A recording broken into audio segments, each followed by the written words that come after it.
All right, let me just let me move some things around here because these buttons might get in my way a little bit.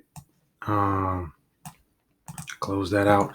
So look, CMAs. CMAs are I think the simple act of doing a CMA is very important. The reason why is because it forces you to do market research, and you can do this for any neighborhood, any home, really anything. You can really generate some really good leads with it. So while I'm prospecting, especially when I'm just prospecting absentee owners or doing something like circle prospecting or just farming, the CMA is something that I really lean on because a lot of times people are a little bit hesitant to give you a lot of information. And oftentimes they may not be as upfront with you in saying that they want to sell, and they don't often know the value of their home. So it's just a simple question of, have you had a valuation done recently, and offering up to do a CMA for them. And they don't know what a CMA is. So usually I'll say, let me do an equity report or an equity analysis report. Reason why I say that is because oftentimes I'll try to add a net sheet in with the CMA, but a lot of times the uh, the person that I'm talking to doesn't necessarily have their mortgage balance or anything like that. So for that, I'll just use taxes, closing fees, and things like that. Um, so with that being said, I'll jump right in, and I have basically my house here, and I'll run a quick CMA on it. So there's a couple of ways to do this. I do subscribe to Cloud CMA, but right now it's giving me weird error messages when I try to create a CMA with it. So I won't jump into that for this video necessarily. What I'll do is I'll use strictly the MLS because I've never had any issues with this. Maybe it takes 1 or 2 minutes longer to create the CMA, but you definitely can do it this way as well, and it's something to always have a fallback if your other software is uh is messing up on you. So you always want to know the back end. All right, so here's my house. Typically, what I'll do is I'll write down some of the information of the home that I'm doing the CMA on.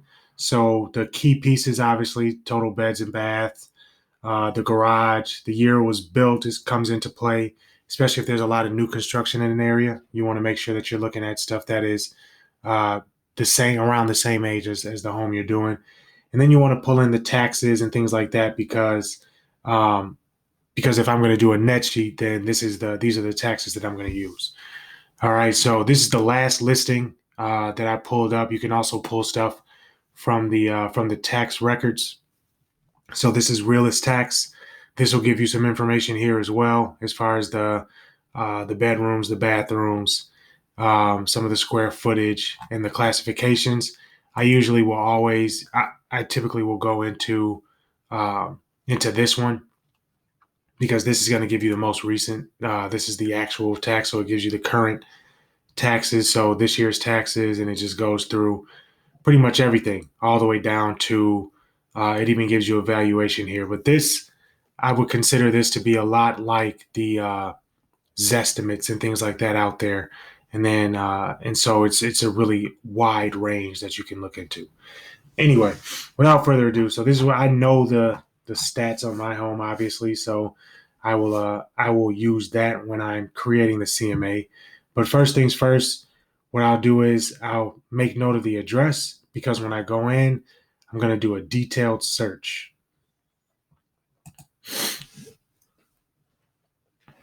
Now, what I'm looking for is sold and active. When I do sold, I look for usually a year back. So we have the situation that we have here, obviously low inventory, and the way that this market is going, I'm going a little bit more than a year. So I'm going to go back to last January. Make sure I type that in right, and I'll do add the plus sign on there because that's going to give me all the way up until the most recent. And active, you can leave just because it's just going to be whatever is active on there. Now I'll typically go within a mile of the address I'm looking for.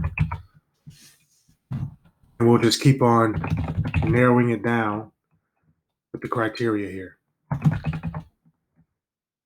Here we are. You can use that. So now it's going to select an area on the map. If I showed the map, you would see the radius within a mile. I want all single family because that's what mine is.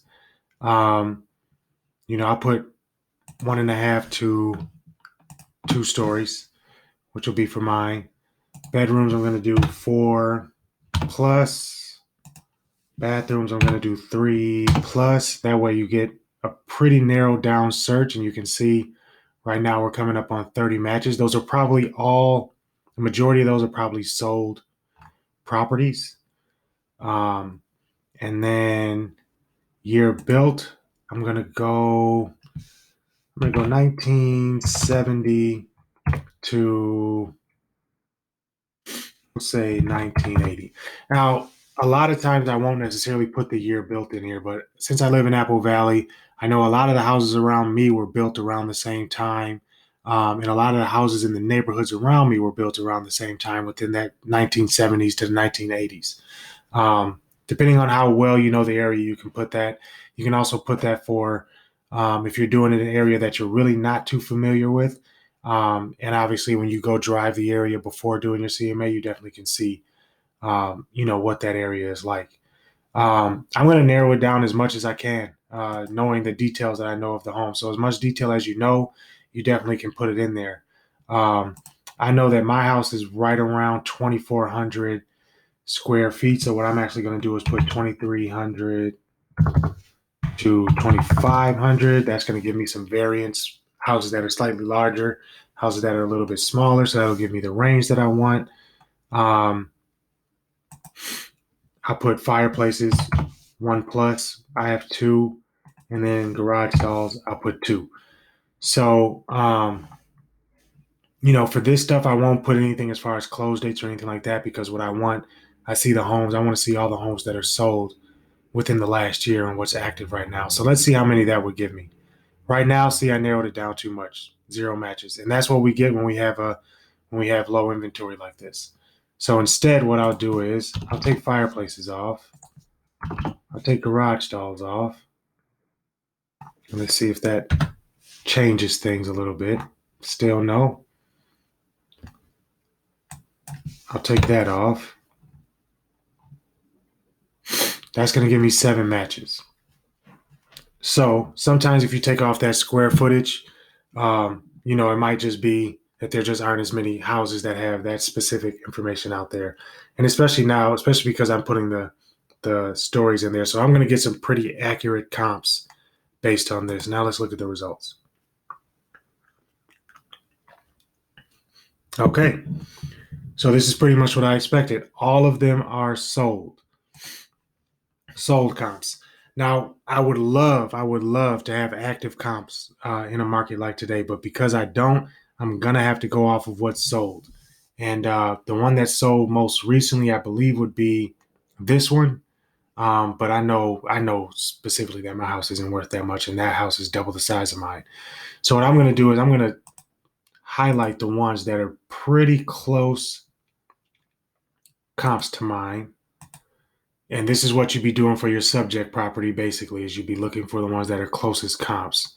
The one that's the closest, which is almost exact, give or take a few square feet, is this one on Hanover Way that sold probably sometime later last year. So right now, what I'm going to do is I'll choose this one too, mainly for the square footage. And that's good for me. Now, you'll notice most appraisers will usually only pull in 3 comparables. If I have up to 10, I'll choose up to 10. But if not, then I'll try to choose the 3 closest ones. I didn't choose this one because it's got 5 bedrooms. Mine really only has 4 bedrooms. Yep, mine really only has 4 bedrooms. I had to count on my hand a little bit. And then for the sake of this video, I'm going to do the CMA that you can generate automatically from your MLS. So click CMA. You're going to have to probably create a new contact, which you can do here. You'll be able to put in the name, and an email address is required, but you don't have to email them directly from your MLS. So I'm going to go in and let's see. I think I have myself in here. If not, there I am. So I have myself in here, and we'll move forward to the pages. So here's the one thing about the CMA in here. These are pretty much the default pages. I deleted a lot of them because it can get really long, up to like 40 pages. I don't really want mine to be all that long. So usually I just keep the cover sheet. I jump right to the comps, the total of summary sold, and then some of the analysis around that, and then jump right to the pricing recommendation. And then I jump into the importance of pricing, and this kind of closes it out. And then there's a guarantee that comes pretty much standard with the MLS. So these are kind of the default pages, and I've deleted a ton of them here. You can see some of the pages here. You can just go through and you can read through some of these and find out exactly what you want to put in there. And if you want maps and things like that, you definitely can add that stuff too. If you want, you can upload some custom pages here too. There's a button down below here that you can use to upload some custom pages if you wanted to. I haven't done that. I've done it before, but the formatting gets a little bit wacky on there as well. So now we want to fill in the information for the subject property. I'm actually going to go from the tax ID. Oops. Actually, you want to do this. So you can search for it. Let's put it in, make sure you get the right property.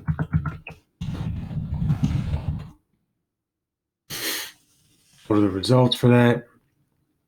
Highlight it, fill from selected. So this is going to give you the tax records say I have 5 bedrooms. I don't. So I'm going to change that. So make any changes that you know to be the case. This gives me everything that I need. Basically, I'll take the sold price off. That's what it was when I bought it. And so this gives me pretty much everything I need. If you have a picture, you can upload it here. For the sake of that, I won't upload a picture. Going to the cover, you're going to have the contact information right here. I always put the property address.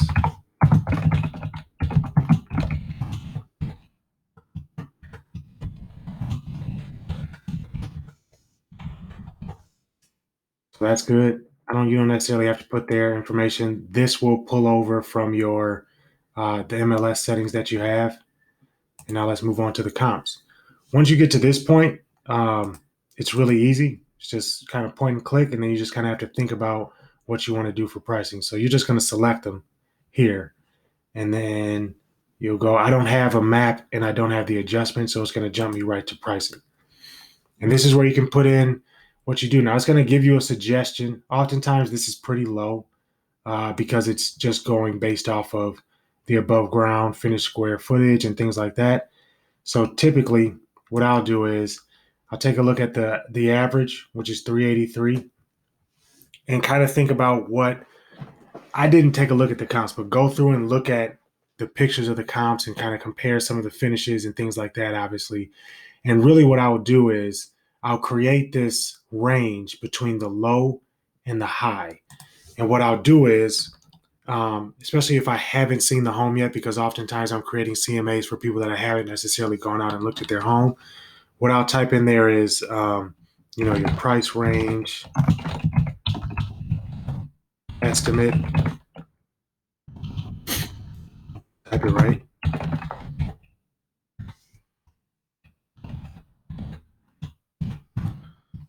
And what I'll do is I'll put in there usually somewhere just a little bit above the low and then right at the high. So what this is going to be, I think the real true price range is going to be between 380,000 to 390,000. And then I'll double check that from the comparables here and see what they did. So as you can see, everything that sold was between 375 and 390. So this is how you know you'd be competitive. And an appraiser is going to come in and look at what's sold, and see that you're competitive with what's already been sold. If there were some active comparables in here, I'd look at the comparables and see what's active right now, And I don't want to be the most expensive, and I don't want to be the cheapest, obviously, either. So I'll find a price range that's kind of right in the middle of what's in there to be competitive with what's active out there because of how people compare properties. But since there aren't any, I'm going off of what's sold, and that range gives me a good range for what the home would be. Then it's a conversation with the sellers to see where they want to start it off. And typically, what I would do is on a net sheet, I'll give them 3 scenarios. I'll give them a scenario at 380. I'll give them a scenario at 385, and then a scenario at 390. That'll tell them what they're going to walk away with at each point. If they choose to start at the highest, that gives you some wiggle room if you need to do price adjustments. You already know going in the next level down what they can walk away with, and you can share that with them with confidence. Um, Now we'll hit finish, and then you can obviously then view it. So this is going to give you, it's going to generate it for you. And the one that comes out of MLS, I like it a lot. It doesn't have a lot of bells and whistles. It's not super fancy. It doesn't have a ton of like cartoons and things like that on it, like some of the other ones I see. It's just pretty to the point, very similar to like an appraiser's report. Um, and if you have training as an appraiser, you can put adjustments and things like that in there too. I haven't reached that level yet. I request the appraisals from whenever I get one when I'm working with a buyer to see what adjustments they make and try to incorporate that in a little bit. But I don't have the confidence in what I've seen yet to really start putting that into my CMAs. But this is what you can easily send out. And I mean, if you're, a lot of people are using Chrome and everything else right now. So this is where the price range suggestion will come in. I'll typically download this and save it to my desktop or save it to my Google Drive, and I will email it directly from my Outlook. I won't necessarily email it. There is an option to email it from the MLS, but oftentimes that email goes to spam just because where it comes from. So I will download it, attach it to an email in Outlook, and let them know to reach out to me if they have any questions. So, look, I hope this was helpful. If you have any questions, you can always reach out to me, Blake at yourrealtorblake.com. Ask me a little bit more questions about, details and how you're looking at comps and things like that. But it is really straightforward if you use that detailed search and you just have the information on the subject property and make your adjustments to get as close as possible to that. You'll never have an exact comparable. It'll never be exact. These are all educated guesses that we are giving, but you can be pretty accurate if you're looking at the right comparables. So that's that. That's the information that I have for you. That's the way that I do CMAs. And yeah, again, if you have any questions, always happy to help. Thanks for watching.